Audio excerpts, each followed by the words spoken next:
Yes, do you live slave? No death of freedom, a final choice. Those of us don't need to like you cowards. Do you W.W.F? This war is wrong to be.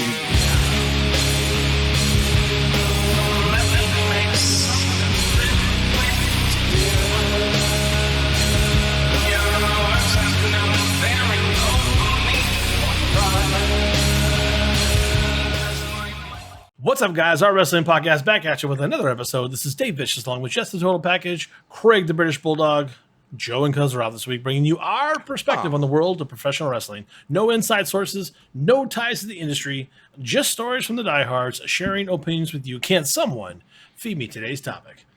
You know, Dave, we don't always see eye to eye on a lot of things, but when you say stuff like that, it's just a lot of fun. It's a lot of fun. Just a lot of fun. Just a lot of We're going to do, I'm trying to do something a little different here. We're going to focus on just certain years of people, years in their career.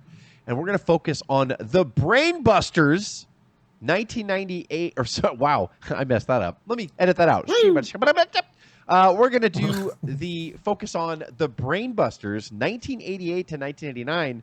It was the only times that they were ever called the Brain Busters, because before that, they were called Tully Blanchard and Arn Anderson. But Vince has to rebrand everybody. So I figured let's focus on Tully Blanchard and Arn Anderson's WWF run, which was only like a year and a half in 1988 and 1989. But they crammed a lot into that year to year and a half span for sure. It was a fun time.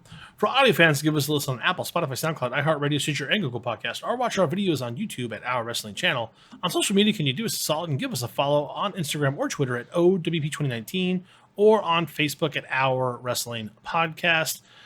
Craig, you remember this, right?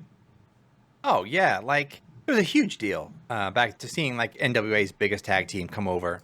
And honestly, like, we're going to talk about it in a few, but, like, it didn't even bother me that they were called the Brain Busters. Like, it just kind of made sense for some reason in our young minds. We didn't realize the politics and the back and forth, and Vince wanting to create his own stars and blah, blah, blah.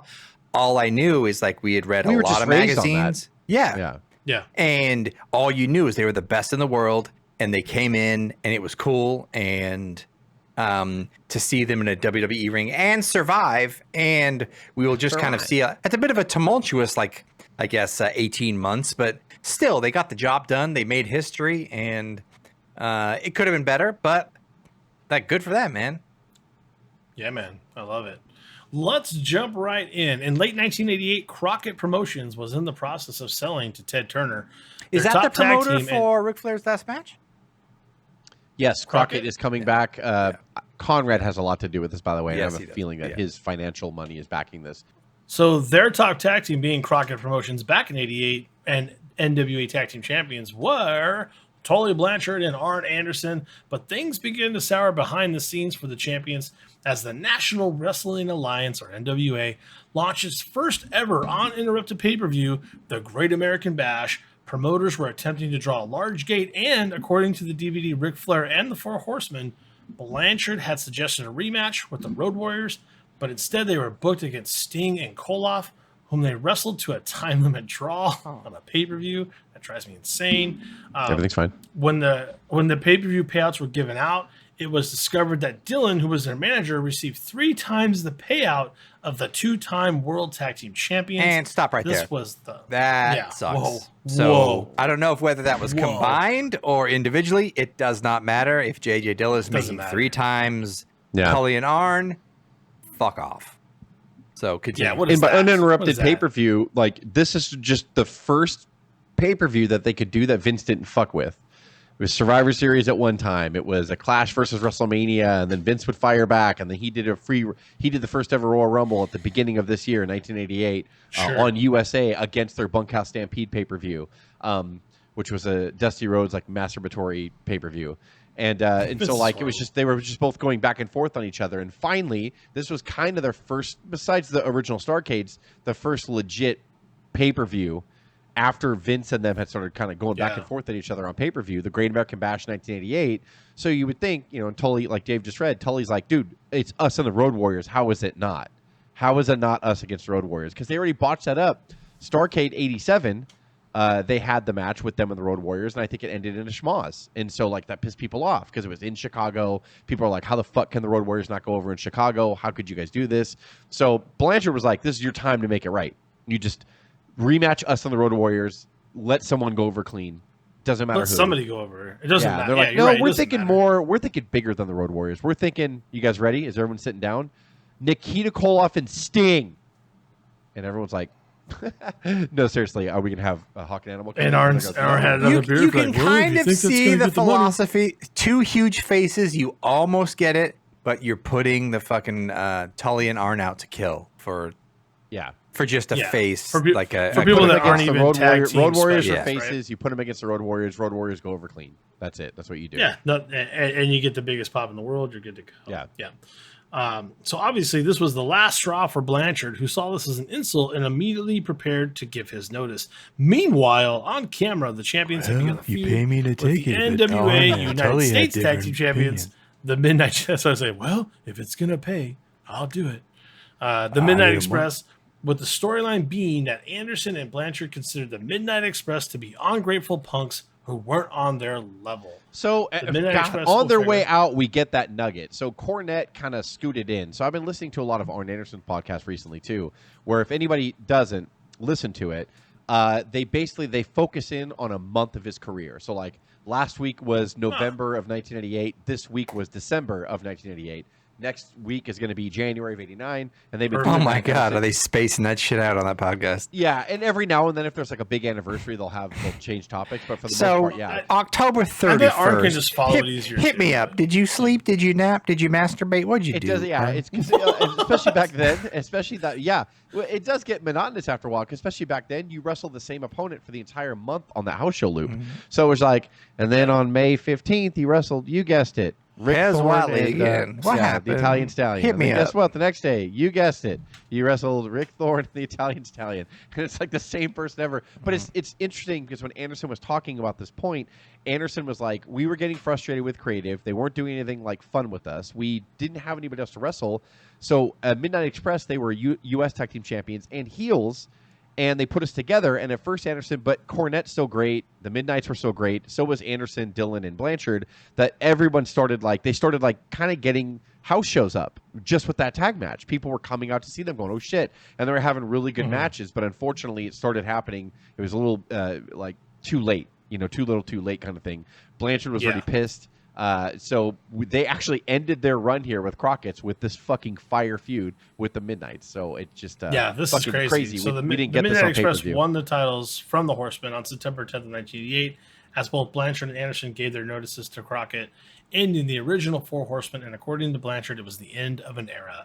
The duo made their debut late in 1988 as the Brain Busters, due to their being under management of Bobby the Brain Heenan. So the Brain Busters made their pay-per-view debut on WWF and the 1988 Survivor Series and the 10-team tag match, where they were eliminated by the Hart Foundation before being eliminated via they eliminated the Hart Foundation. They eliminated the Hart Foundation. I'm sorry, they eliminated the Hart Foundation before being eliminated via that double DQ from the Rockers.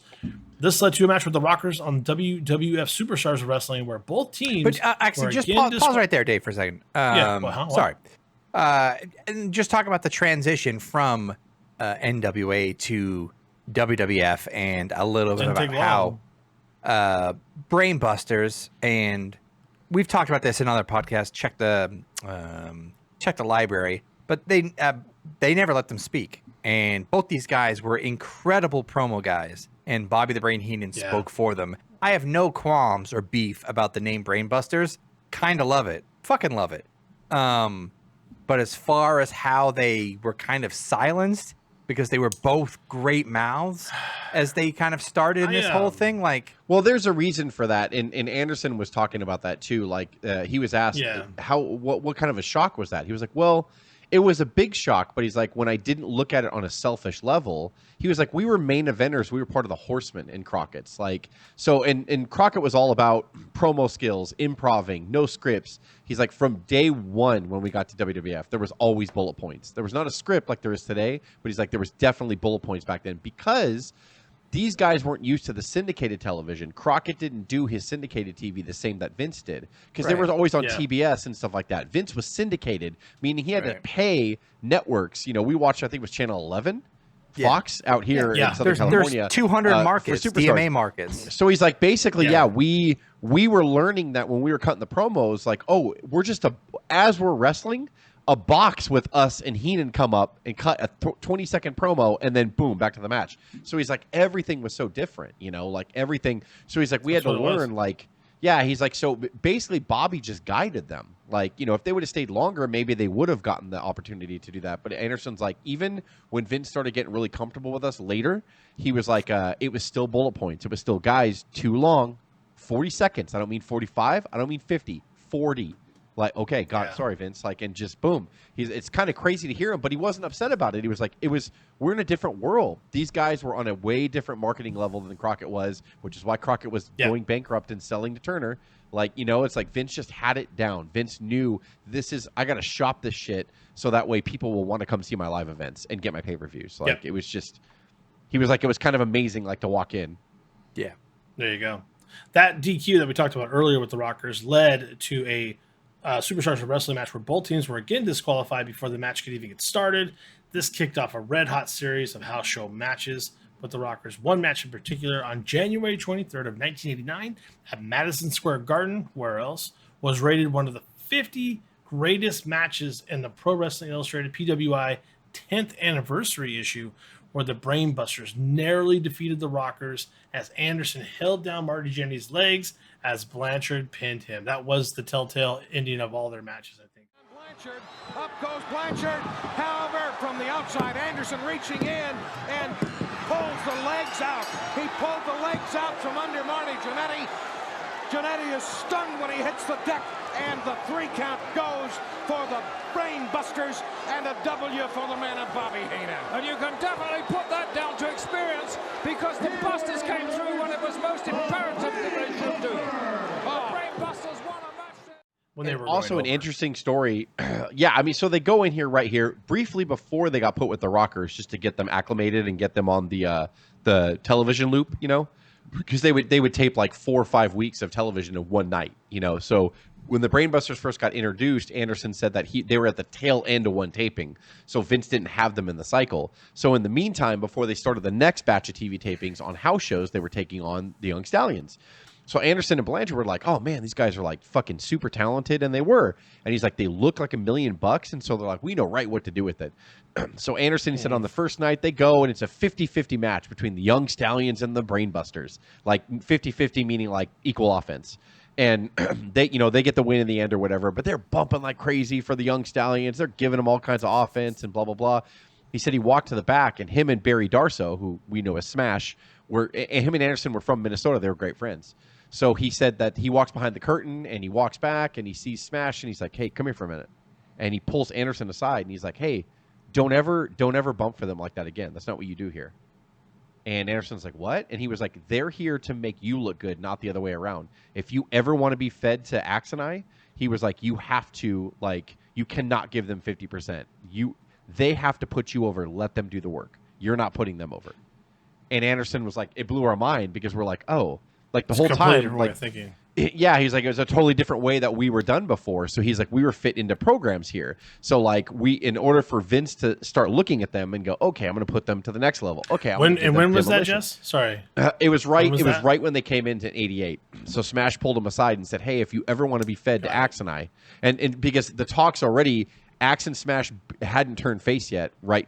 They turned face in Survivor Series '88, which was the Brain Busters pay-per-view debut. But in the house shows before Vince kind of put them in the syndicated TV loop, they were going against Young Stallions. But Smash just said, hey, like, yeah, basically we're going to be faces pretty soon. So if you ever want to get fed to us, you cannot we don't do that here. You bump for us when you get it to our level, but you don't bump for the Young Stallions. They put you over. You don't put them over. And it was the other way around in Crockett, because it was all about work rate in Crockett. It was all about who's the best worker. It was about the work. And WWF is like, no, how can you get this character over? Or what's your ultimate value? If you're going to be fed to Demolition, how can you get Demolition over when you get to that level? But you have to look strong. So in other words, if they're doing 50-50 matches against the Killer Bees, the Young Stallions, all those people, Brady Boone and so, like, their Demolition's going to be like, well, we don't fucking want these guys. They have 50-50 matches. You could have gotten there. Yeah, he was pretty much saying, don't have 50-50 matches with prelims. Don't do that. Let them put you over. You got to get strong, and then you bump for Demolition, because that's your job. which is kind of the formula maybe they should have followed against the Road Warriors, but because Crockett was so prideful and work rate, Road Warriors never dominated one way or the other. Like, it was kind of – so it's Anderson – the whole point, like you said, Dave, was Anderson got an education, like going into a bigger promotion going, oh, shit, like this is totally different here. This is a different world. Yeah. And it looks like they took their advice because the Brain Busters did make their first and only WrestleMania appearance at WrestleMania 5 against former tag team champion Strikeforce. After an even start, the Brain Busters would dominate the ex-champions as Rick Martel walked out on Tito Santana, and he was brutalized and beaten with a spike pile driver and eventually pinned. They did dominate, but I don't like this for them because they're creating the heel Rick Martel here. I agree with you. Really I go back and look at that. They like, kind of crapped on the Brain Busters on this one. It was like an afterthought. So they gave him a win. Yep. This is back when wins and losses were very important. So they gave him a win, which was great. But yeah, the whole backdrop was Strikeforce splitting up, Martel becoming the model, eventually, and turning on Santana. Landing hard on the back of his head. Here's the difference now. The Busters can get a fresh man in the ring. Chico all by himself says he plastered Rick Martel with that big flying elbow. Well, perhaps he's gone back to seek some medical attention. Look at this! The pile driver spike! Nobody's gotten up from that, and neither will Santana. Big win, Brain Buster. Wow! Here are your winners, the Brain Busters! But I want to take this moment to talk about their finishing move, the goddamn spike pile driver, which is one of my favorite fucking tag team moves. And I love that the Brain Busters, they would always fucking do some bullshit too. Like they would distract the referee, and then Anderson would get him up with the pile driver, and then Blanchard would come off the second rope and drive his leg down. Too, yeah. Oh man, I love their spike pile driver. It was awesome. Santana took it like a pro here at WrestleMania 5 too. But hey, their first WrestleMania match, and only by the way, was against Strikeforce. You can say that. There you go. After their WrestleMania win, the Brain Busters finally got to face the WWF World Champions Demolition and defeated them by disqualification on the May 27th, 1989 Saturday Night's Main Event 21. They even defeated Demolition for the titles. I'm sorry. They defeated Demolition for the titles in a rematch on July 18th, 1989 in a 2 out of 3 falls match. After losing the first fall by pinfall, the Busters won the second fall via DQ, and then the third fall with a distraction of the great Bobby Heenan and a steel chair thrown in from Andre the Giant. Yeah, the Brain Busters went just in. Take the chair. Do I have to do everything? Where's the wine? He hit smash with the chair. I think he knocked him completely cold. Arn Anderson covering 1, 2, 3. They did it. I'm heading out of here. I gotta talk to the new champions, McMahon. I can't believe it. Bobby the Brain Heenan are the winners of this match, taking his Brain Busters to victory. Yes. Wrestling Federation Tag Team Champions, the Brain Busters. And ended Demolition's then record-breaking 478-day title reign and became the first team to win both the WWF and the NWA World Tag Team Championships.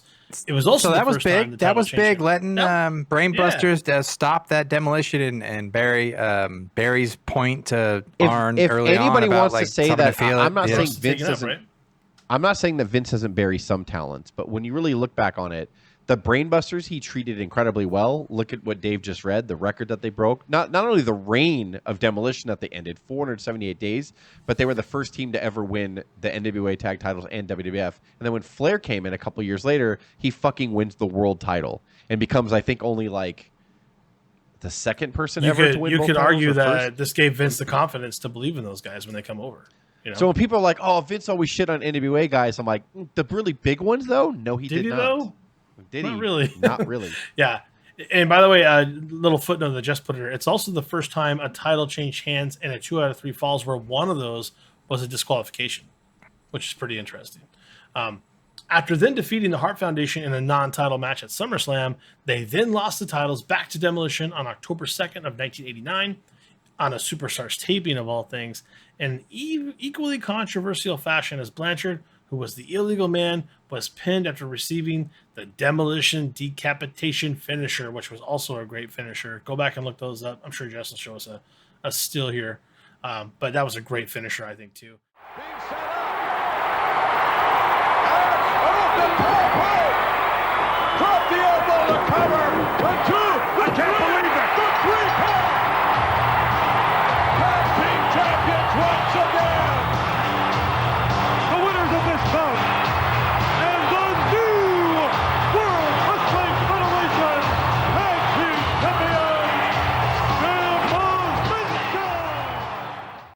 was customary at the time, the Busters continued to defend the titles on house shows until that title change was acknowledged on television of November 4th, 1989. Such a different world back then. Yeah, a month. That's so they awesome. lost the tag titles on October 2nd, but they had to still go on house shows and pretend that they were tag team champions for a month and until a it day. aired. It's fucking weird, man. Yeah, that's really weird. Right, like we live in a world Yeah. where like you finish the tour and it was all kayfabe until it appeared on television. So Yeah. There you go. Fantastic. Their last match was a best of 3 falls contest against the Rockers on Saturday night's main event 24. Fuck The you, Dave. Brainbusters Okay. lost their first fall after not following directions from an enraged Heaton who left the ringside area. Their Brainbusters won the second fall, after which Heaton fired them during a backstage interview.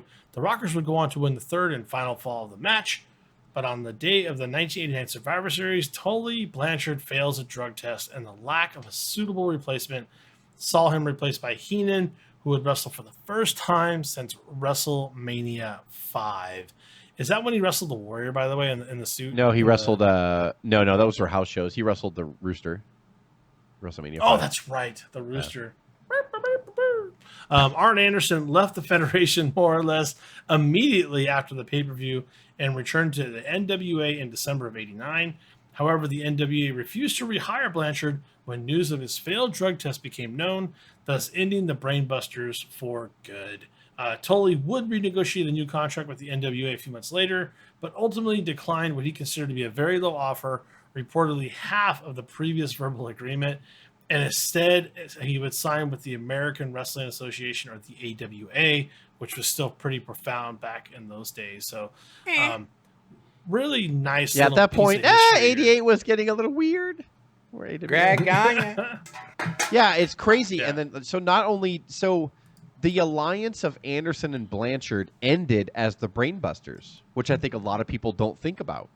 You know, a lot of And people just I think, really oh, I didn't know that. That's pretty yeah, fascinating. I didn't even think about that till I wrote the notes for this show. I was like, wow, like the legendary Tully Blanchard and Arn Anderson. Their tag team technically duo. ended in WWF. You wouldn't have thought that. Yeah, they ended as the Brainbusters in the WWF. They didn't end as Horsemen. They didn't end in the NWA. They ended in the WWF. as Which a tag goes team. to show whatever addictions you have or vices, spending any time in WWF will make them 10 times worse.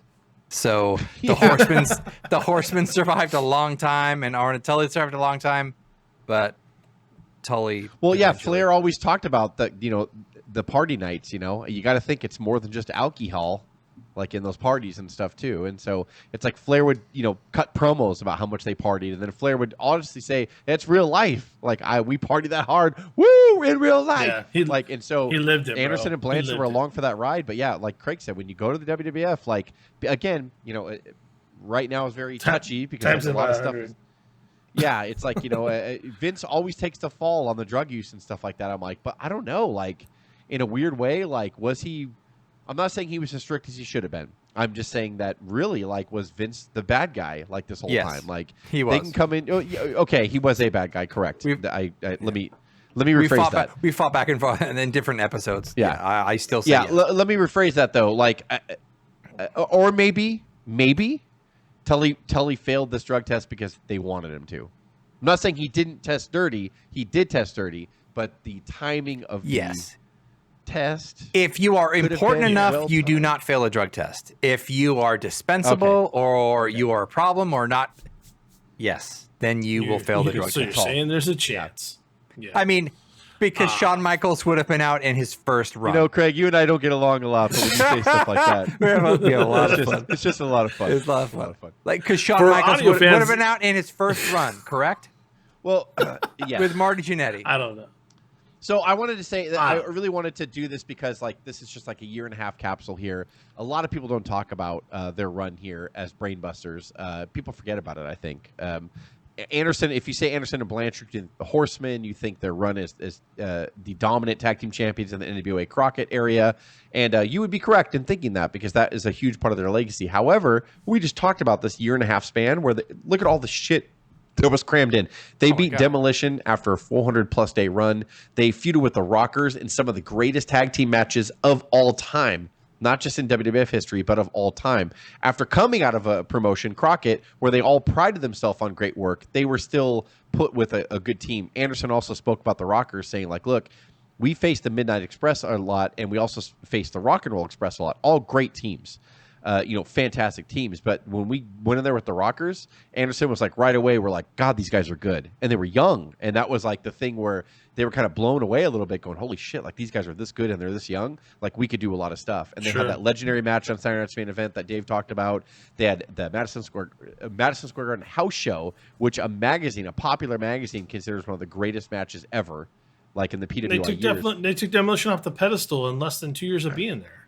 Yeah, it's way less than 2 years. Less than a year, I think they beat Demolition. And so, they ended Demolition. They weren't even there for 2 full years, right? They weren't even there for 2 full years, really. A lot of people don't like their go back and watch the SummerSlam 89 match against the Hart Foundation, which wasn't for the titles, unfortunately. So they beat Demolition like 2 weeks before SummerSlam 89. They had already announced the tag match between the Brain Busters and the Hart Foundation before the Brain Busters won the tag titles. And I remember like Bobby Heenan doing a whole promo going like, you know what, this match was signed before we were champions, so we're going to go ahead and make this a non-title. And it was like, more heat on the Brain Busters, and they ended up beating the Hart Foundation anyway in a great match to open up SummerSlam 89.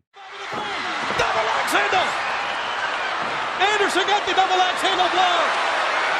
Oh, here comes the cover! And a knockout! They outsmarted him! The Busters outsmarted him! But it was an illegal man in the ring! It doesn't matter. Joey Morella don't know that. Let's get the official word. Here are your winners, the World Wrestling Federation Tag Team Champions, the Brain Busters.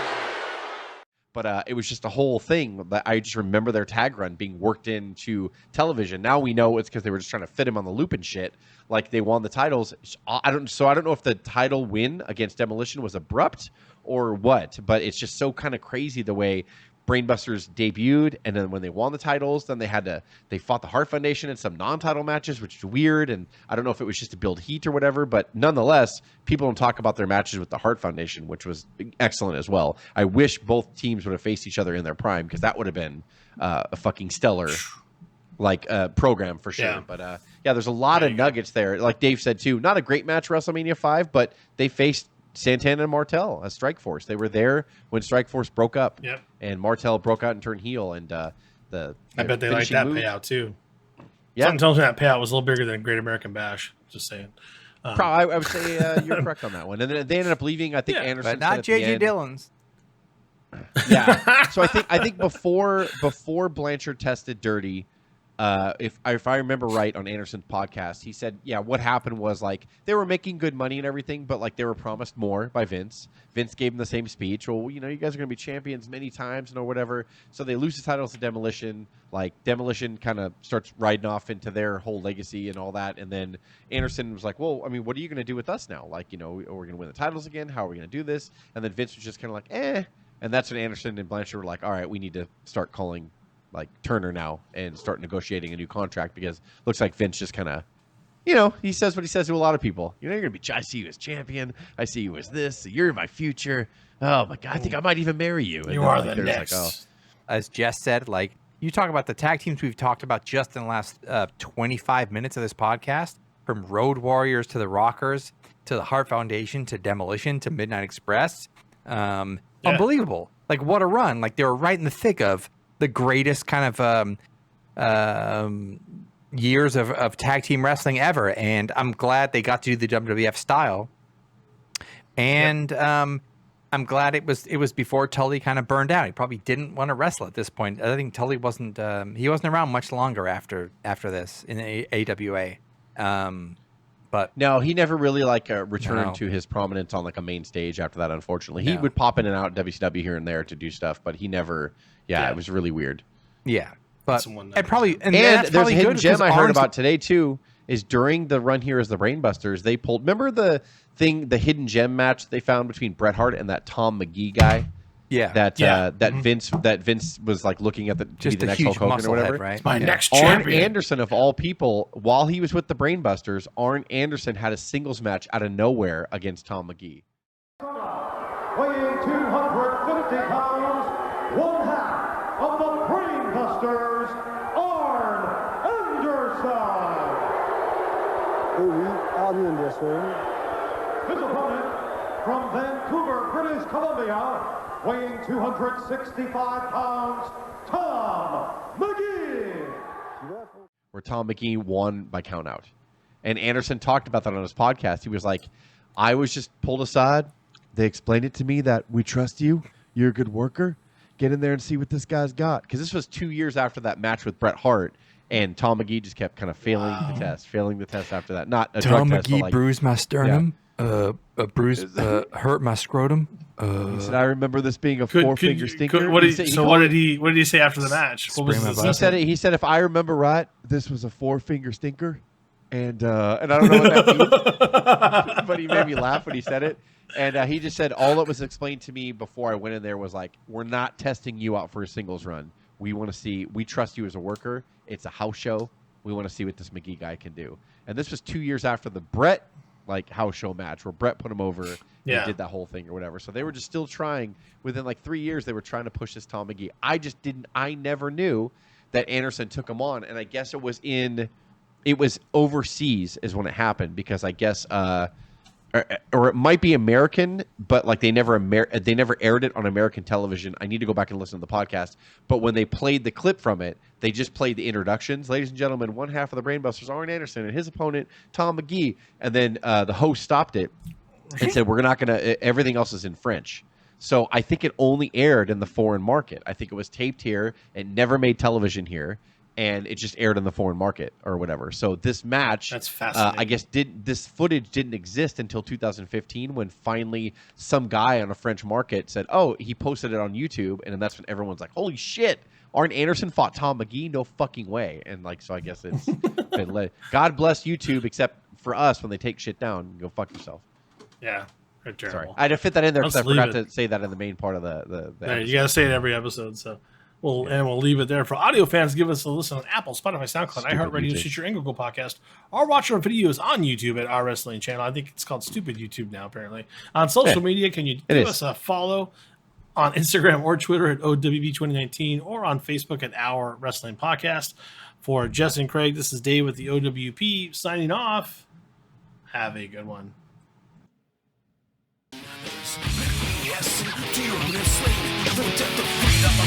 Choice. Those on the stone, you don't like you cowards. Do you double leg?